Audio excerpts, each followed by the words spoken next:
Hello et bienvenue dans une nouvelle vidéo. Aujourd'hui, je vais faire une full face Catrice. Je vais donc réaliser l'entièreté de mon make-up avec des produits de la marque Catrice. J'ai un bon mix ici, c'est-à-dire que j'ai des produits que j'ai déjà essayés, que je connais et que j'adore. J'ai des produits que j'avais essayés dans le passé qui me semblent que j'aimais bien, donc ça va être l'occasion de les retester. J'ai des produits que je suis en train de tester pour le moment et sur lesquels j'ai déjà un petit peu une opinion. Et puis j'ai des produits que je n'ai, il me semble, jamais testés auparavant, donc on va voir un petit peu ce que j'en pense. Et on va commencer déjà par ne pas avoir mes cheveux dans mon visage.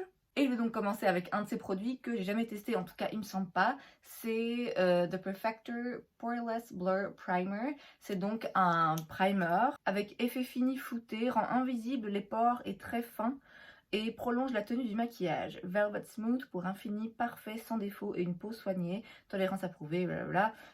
Et il y a de la niacinamide. Donc voilà à quoi il ressemble. Il ressemble à un genre de base légèrement siliconé, bien que pas trop comparé à d'autres. Je vais donc l'appliquer sur l'ensemble de mon visage. J'en mets pas trop dans un premier temps parce que c'est le genre de base qui peut piler un petit peu. Piler, hein, c'est pas un mot mais vous avez compris. Alors effectivement ça rend la peau très smooth, vraiment bien lisse, bien veloutée.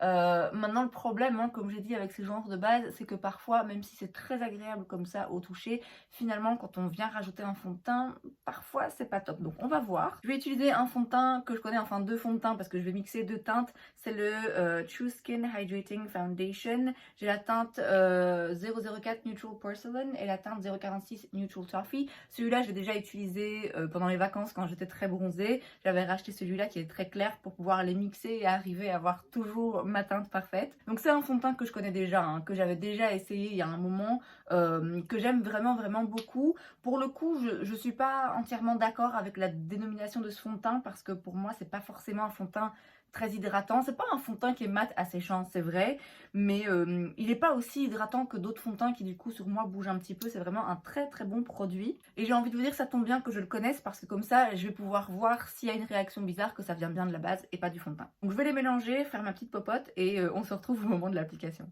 Bon, je pense que cette couleur, ça devrait le faire. Et je vais l'appliquer avec une éponge Coco Cosmetics by Chloe, que j'aime beaucoup. C'est juste qu'elle est un petit peu grosse, donc c'est pas la forme idéale. Mais je l'aime beaucoup et comme je vous dis, de toute façon, je connais le fond de teint, donc je prends pas un gros risque. C'est un fond de teint, vous voyez, qui est quand même bien couvrant, qui est...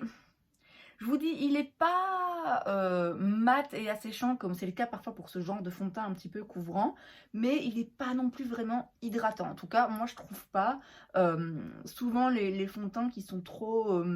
justement qui ont trop de propriétés hydratantes glissent sur ma peau et sont pas du tout jolis. Or là, c'est pas le cas, franchement, il tient très bien en place. Donc je trouve que c'est un fond de teint qui a vraiment un très joli fini parce que d'une part il est couvrant, moi c'est ce que j'aime, mais en plus voilà, il est ni hydratant ni mat, il a un fini qui reste quand même naturel je trouve pour un fond de teint très couvrant comme celui-là, et pour autant il bouge pas trop. Alors j'ai peut-être fait le mélange un rien trop clair, mais on va rectifier tout ça. Pour l'anti-cerne, on reste dans la même gamme, c'est le True Skin High Cover Concealer. J'ai la teinte 020 Warm Beige. Ça, pareil, je l'avais déjà essayé à une époque et puis j'avais retiré de ma collection quand j'avais fait mon gros tri.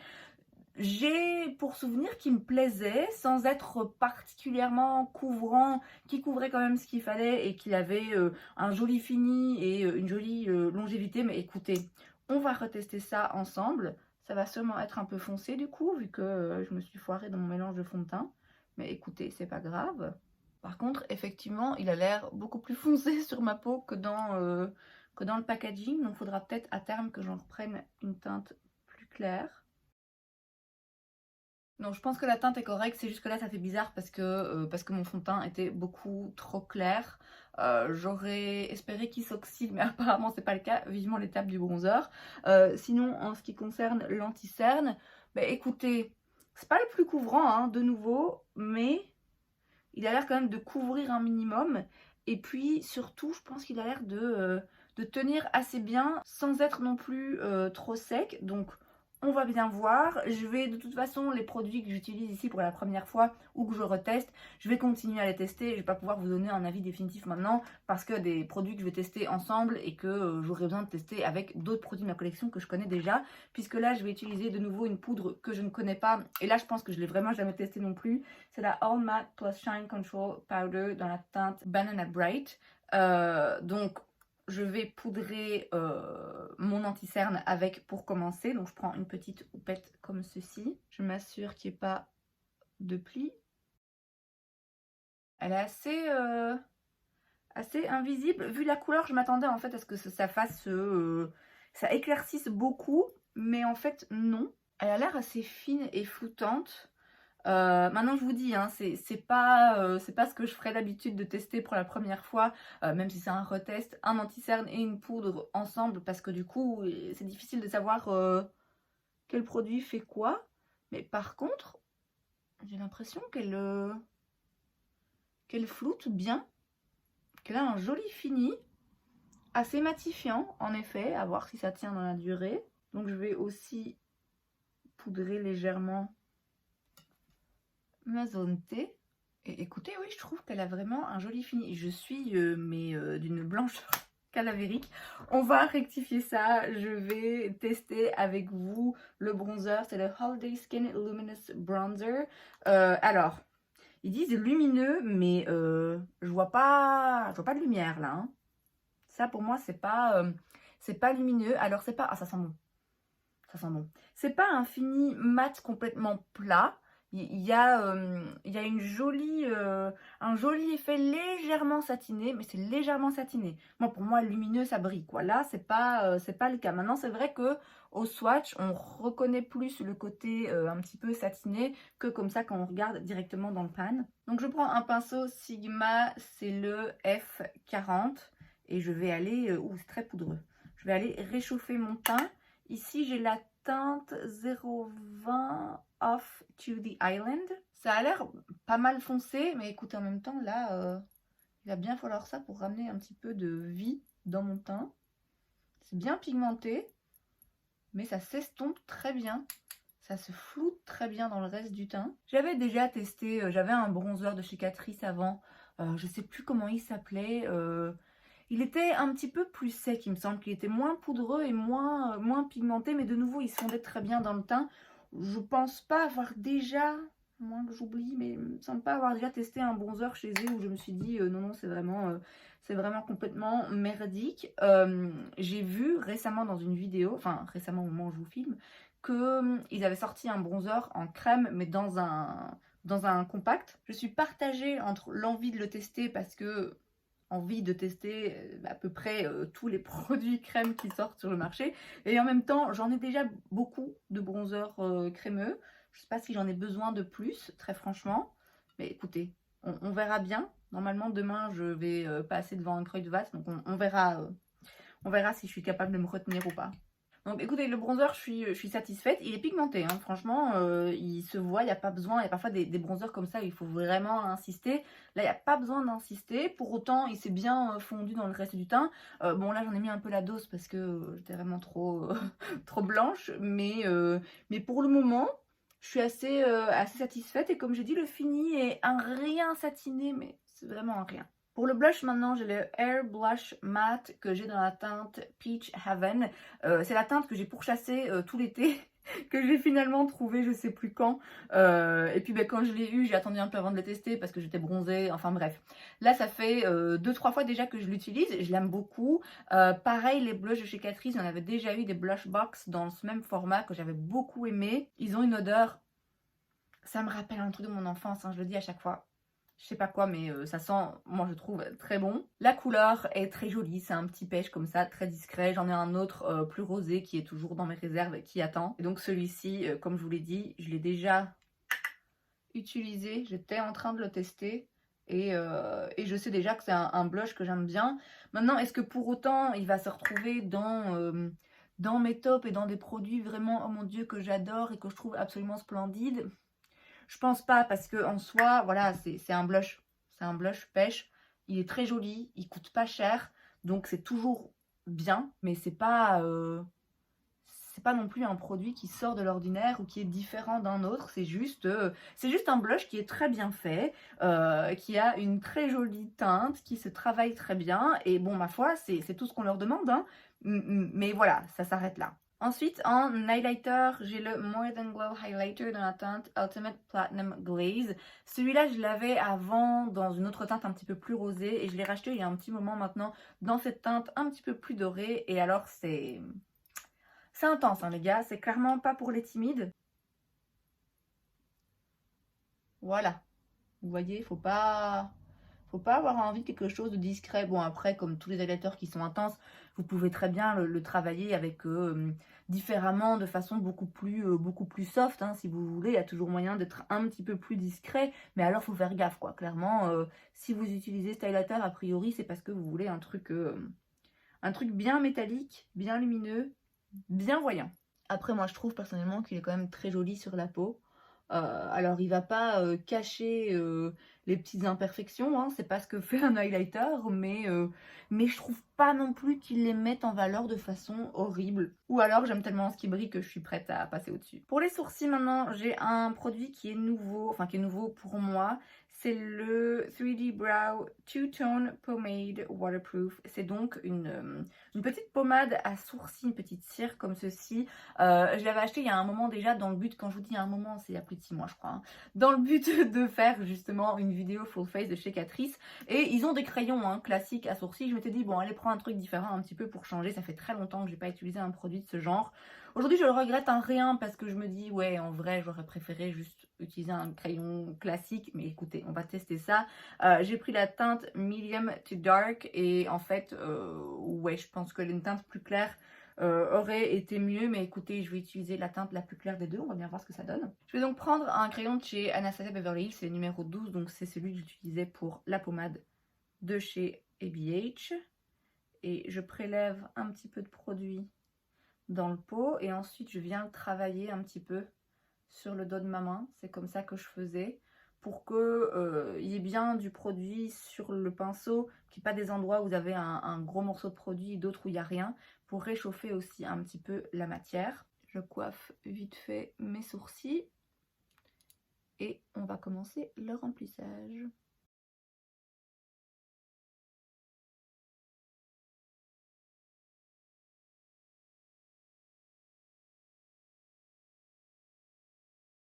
Je les recoiffe pour bien disperser le produit. Je trouve que ça va. C'est plus en tout cas ma façon préférée de faire mes sourcils. Il fut une époque, je sais pas, en 2017 à l'époque où c'était la folie hein, de faire ses sourcils comme ça à la cire. Et alors on en mettait les gars, une quantité monstrueuse. Alors qu'en fait, quand vous voyez Anastasia utiliser ce produit et montrer comment on l'utilise, elle en met un tout petit peu, elle le diffuse bien. Nous, enfin je dis nous, parce que je participais à cette traîne sur YouTube, simplement moi je me filmais pas, on faisait vraiment des sourcils, c'était la mode, hein, hyper dessinés, on venait repréciser avec de l'anti-cerne et c'était intense. Donc maintenant, voilà, quand j'utilise ce produit, ce genre de produit, je le fais quand même différemment de ce que je faisais à l'époque. Mais c'est vrai que même en le faisant comme ça, et du coup en obtenant un résultat que je trouve plus naturel et plus joli, ouais, c'est quand même pas ma façon préférée de faire parce que je trouve que c'est un peu plus de chipotage, quoi. Pour les fixer, je vais utiliser un produit que je connais déjà, que j'ai mis dans mes tops récemment, c'est la Super Glue Brow Styling Gel. Alors le mien est un peu dégueu parce que bah du coup j'ai des sourcils avec un petit peu de crayon, je le retrempe, enfin voilà. Mais normalement c'est tout à fait transparent. C'est un très bon produit, c'est une glue vraiment très efficace je trouve, sans être non plus trop collante ou trop carton, où vraiment on sent qu'on a les sourcils qui sont incapables de bouger d'un poil. Je la trouve vraiment très efficace. J'étais sceptique hein, quand je l'ai acheté, je me suis dit ouais, à mon avis ça va être de l'eau plus qu'autre chose. mais non, franchement, elle tient très très bien. On va passer aux yeux, et alors là j'ai une plus ou moins nouveauté. Il s'agit de la Cozy Earth Eyeshadow Palette. Je dis plus ou moins nouveauté parce que cette harmonie de couleurs est nouvelle et récente, en tout cas, et plus récente dans la marque, mais j'en ai déjà deux autres dans la même gamme que j'ai testé. Donc moi j'ai là The Pure Nude et The Hot Mocha, et elles sont vraiment très bien. Je trouve que c'est vraiment des très jolis fards. Les mats sont un petit peu satinés, donc c'est pas des mats trop intenses, du coup c'est pas des mats qui tombent trop à plat. C'est vraiment des jolies formulations, et je trouve des jolies harmonies de couleurs. Bon, alors on peut pas dire que ce soit révolutionnaire, mais c'est joli, c'est bien fait.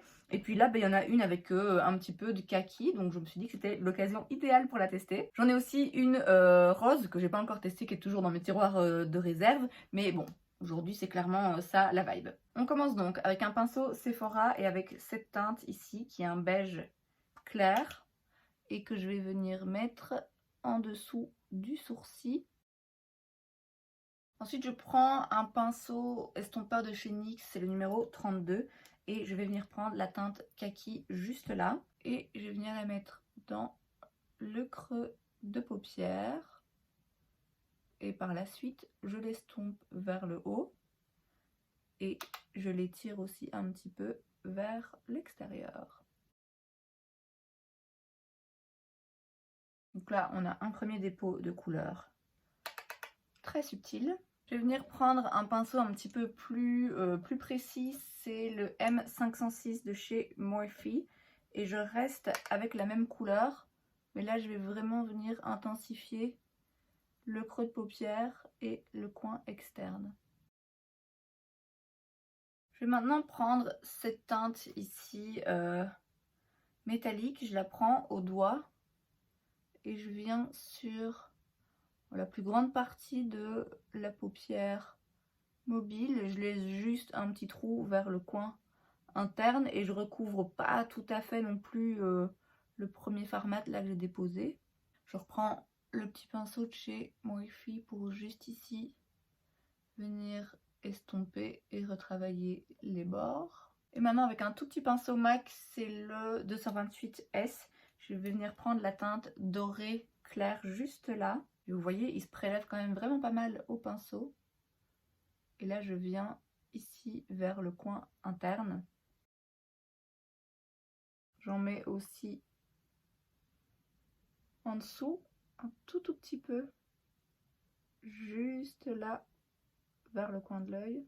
Et voilà donc le résultat. J'ai fait soft, j'ai pas fait un truc trop intense. Je me suis limitée aujourd'hui aux teintes kaki parce que c'était celle-là que j'avais envie d'essayer, et que les autres finalement bon, se retrouvent un petit peu dans les autres palettes que j'ai, même si elles sont différentes. Donc là je peux déjà facilement vous donner mon avis parce que cette formulation est fidèle aux autres palettes que j'avais déjà de la marque dans cette gamme là, et franchement je les trouve vraiment très bien. Je trouve que c'est vraiment des textures intéressantes auxquelles je m'attends pas forcément au drugstore, parce que ça coûte, je sais plus, 6 € je crois. En tout cas, vraiment pas grand chose par rapport à la qualité, je trouve. Vous l'avez vu, hein, c'est pas les fards les plus pigmentés, les plus intenses, mais vous avez quand même 8 fards à l'intérieur. Ça coûte encore une fois une poignée d'euros. Je trouve qu'on a des harmonies de couleurs qui sont faciles à utiliser globalement.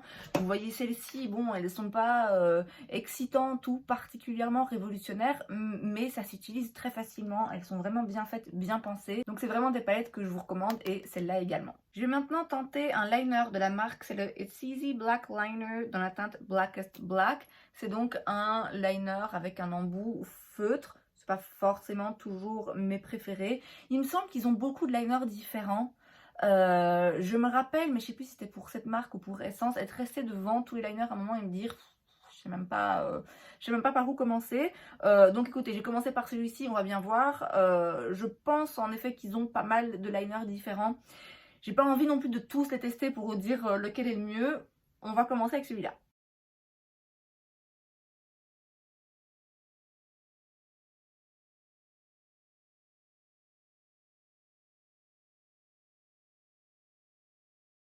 Alors, The Blackest Black, quand même je suis pas sûre qu'il soit si noir et si intense que ça.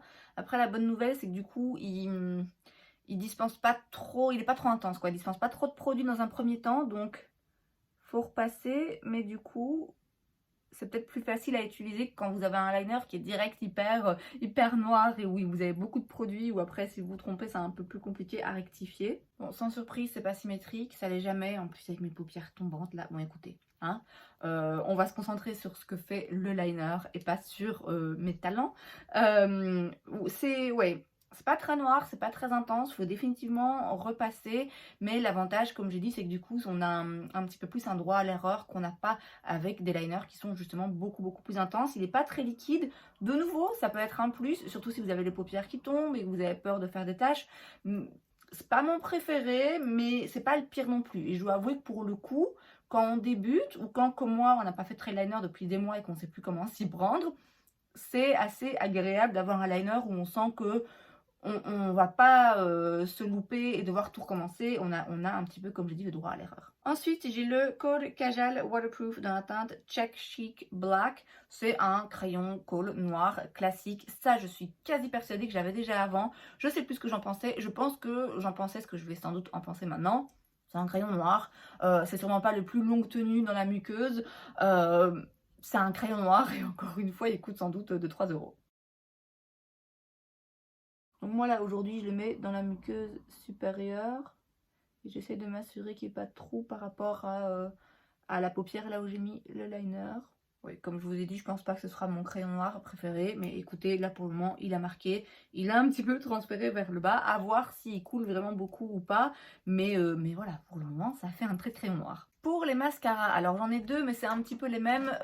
J'aurais peut-être dû en prendre un autre parce que je les aime pas beaucoup.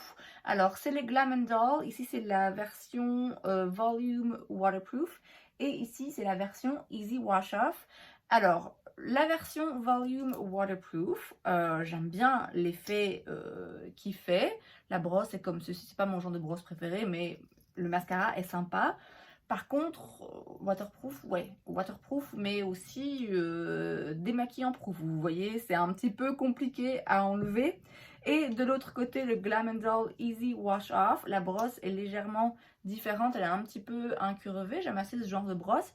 Mais par contre, le Easy Wash Off, c'est parce qu'en fait, c'est un mascara tubing et donc il se retire par petits paquets.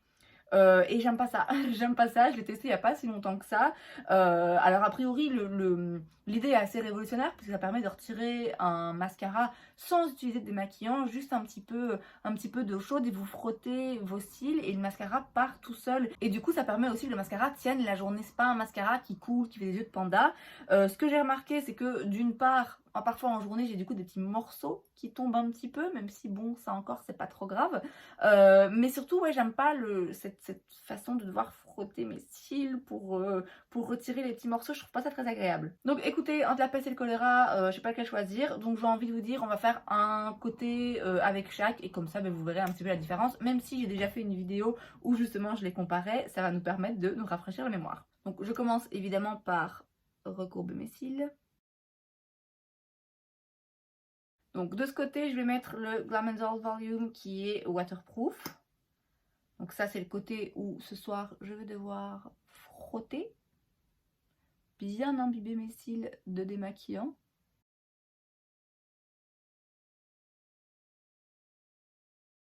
Et de l'autre côté, je mets le Glam Doll Easy Wash Off, donc celui pour lequel je ne vais pas devoir utiliser de démaquillant, mais je vais devoir tourner comme ça, tirer sur mes cils. J'aime vraiment pas ça.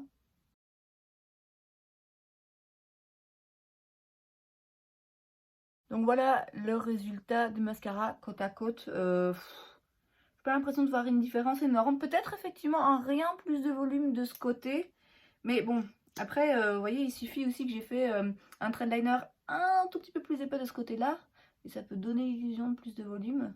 Les deux mascaras, je trouve, donnent un joli effet. C'est pas les plus waouh que j'ai testé, mais c'est clairement pas les pires non plus. Et vu le prix, ça vaut le coup. Maintenant, je suis quand même curieuse de tester d'autres mascaras de leur gamme. Parce que, ouais, ces deux-ci, j'aime pas le processus de retirer le mascara. Et on termine avec les lèvres. Sans surprise aucune, j'ai le Plumping Lip Liner dans la teinte Starring Roll 040. voilà, hein, je sais pas comment vous le dire autrement, c'est mon liner préféré. J'ai testé d'autres couleurs récemment dans cette gamme que j'aime vraiment vraiment beaucoup, mais aujourd'hui c'est vraiment celle-là qui allait le mieux et c'est celle que j'utilise le plus souvent. Donc la teinte 040, je crois que c'est la 3e fois que je la rachète, j'en ai encore une autre de réserve. C'est ma hantise hein, qu'ils arrêtent de le faire, je vous jure, s'ils font ça je porte plainte. C'est un très très très beau liner pour les lèvres qui est crémeux, donc qui glisse bien, mais il n'est pas non plus trop crémeux, où il bouge partout, où du coup on fait des erreurs, il tient, enfin il est vraiment... Et puis la couleur, bref, c'est mon liner préféré, vous l'aurez compris. Quoique je dois dire qu'en ce moment j'ai beaucoup aimé la teinte Manhattan, qui est un petit peu plus neutre et un petit peu plus foncé aussi.